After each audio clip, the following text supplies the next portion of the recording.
अर्धवार्षिक परीक्षा में आपको प्रश्न आया बच्चों, सूरदास जी का जीवन परिचय, कवि परिचय निम्न बिंदुओं के आधार पर दीजिए। दो रचनाएं, भाव पक्ष, कला पक्ष एवं साहित्य में स्थान। आज हम पढ़ेंगे कक्षा 10वीं हिंदी एमपी बोर्ड मध्य प्रदेश राज्य के जितने बच्चे कक्षा 10वीं हिंदी अर्धवार्षिक परीक्षा है ना, सत्र 2021-2022 का प्रश्न पत्र का संपूर्ण हल आज हम पढ़ने वाले हैं। सूरदास जी का जीवन परिचय निम्न बिंदुओं के आधार पर दीजिए। जी पेपर में आया बच्चों कुछ प्रश्न ये वाला, ठीक है, तो उसको आप उत्तर समझ लीजिए। शिवलाल गाइड से मैं आपको समझा रहा हूँ, आप यहाँ पर देख सकते हो सूरदास जी का जीवन परिचय, ठीक है। तो आपको सबसे पहले लिखना पड़ेगा रचनाएं। पहला पॉइंट आपको लिखना है सूरदास जी की रचनाएं। तो रचना में लिखना पहला सूर सागर। सूरदास जी की पहली रचना क्या है? सूर सागर। इतना बस लिख देना है रचनाएं, पहला पॉइंट सूर सागर। और दूसरी लिख देना बच्चों सूर सारावली। दूसरी आपको लिख देना सूर सारा बली। पहला सूर सागर, दूसरा सूर सारा बली। और तीसरा आप लिख दीजिए साहित्य लहरी। सूर सागर, सूर सारावली, साहित्य लहरी, ठीक है। आपको इतना लिख देना, आपको नंबर मिल जाएंगे। अगला आपको लिखना है काव्यगत विशेषताएं, भाव पक्ष एवं कला पक्ष। भाव पक्ष, भाव पक्ष में आपके लिखोगे, भाव पक्ष में आपको, भाव पक्ष का मतलब होता है मन के भाव। सूरदास जी के मन में कौन कौन से भाव थे, वो किसकी रचनाएं लिखा करते थे। तो कृष्ण लीलाओं के अमर गायक सूरदास के काव्य में भक्ति, वात्सल्य एवं श्रृंगार की, तो इसको पॉइंट बना करके लिखिएगा आप। पहला पॉइंट लिखिएगा है ना, कृष्ण लीलाओं के अमर गायक। सूरदास जी जो थे वो भगवान कृष्ण के भक्त थे, कृष्ण की लीलाओं के अमर गायक। सूरदास के काव्य में भक्ति, वात्सल्य एवं श्रृंगार की त्रिवेणी प्रवाहित है।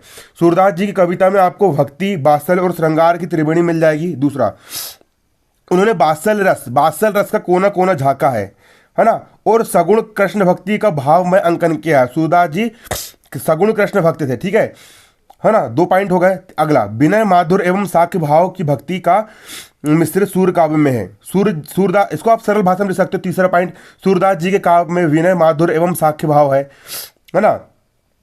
अगला लिख देना आप। अगला पॉइंट, श्री कृष्ण के प्रेम में लीन गोपियों की संयोग काल की उन्मत्तता और वियोग की मार्मिक वेदना की काव्य में की है।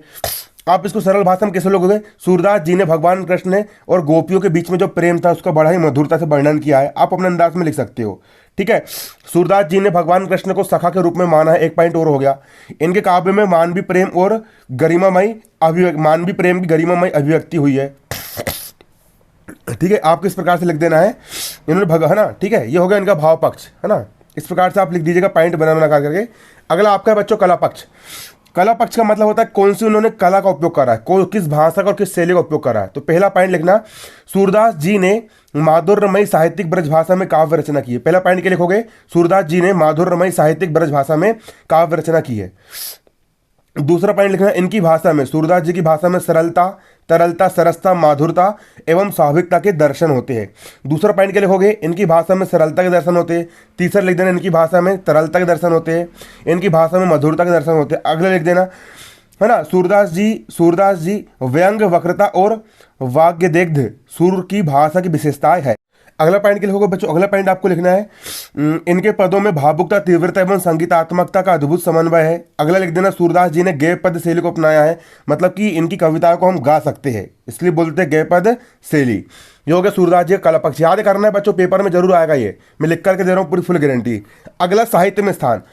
बच्चों साहित्य में स्थान मतलब सूरदास जी का साहित्य में क्या स्थान है, यहाँ पर आपको वो लिखना है। तो साहित्य में स्थान की एक परिभाषा आप लिख लीजिए, सब में फिट हो जाएगी। साहित्य में स्थान की एक परिभाषा आप लिख लीजिए, है ना। साहित्य में स्थान, साहित्य में स्थान, साहित्य में स्थान, इसमें आप लिख लीजिए जिस प्रकार, इसको आप लिख लीजिए कॉपी में, जिस